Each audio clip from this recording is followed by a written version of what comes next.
Round of 16 ബ്രസീലും നോർവേയുമായി മത്സരത്തിൽ Brazil 2-1 തോറ്റു. ആദ്യമായിട്ടാണ് എൻ്റെ ഒരു പ്രഡിക്ഷൻ തെറ്റുന്നത്. കളിയിൽ 2 ഗോൾ ഹാളൻഡും മറുഭാഗത്ത് ബ്രസീലിന് വേണ്ടി നെയ്മർ പെനാൽറ്റി ഗോളുമാണ് അടിച്ചത്.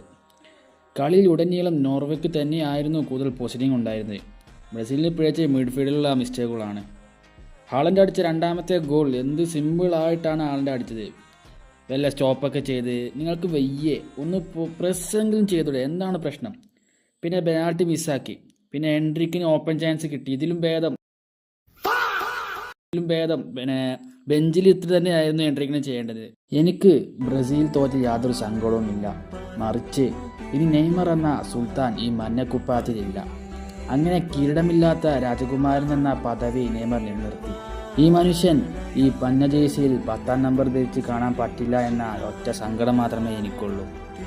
ഇനി 12:30 സ്പെയിൻ വേഴ്സസ് പോർച്ചുഗൽ മത്സരത്തിൽ അതിൽ എൻ്റെ ഒരു പ്രഡിക്ഷൻ പോർച്ചുഗൽ വിജയിക്കും എന്ന് തന്നെയാണ്.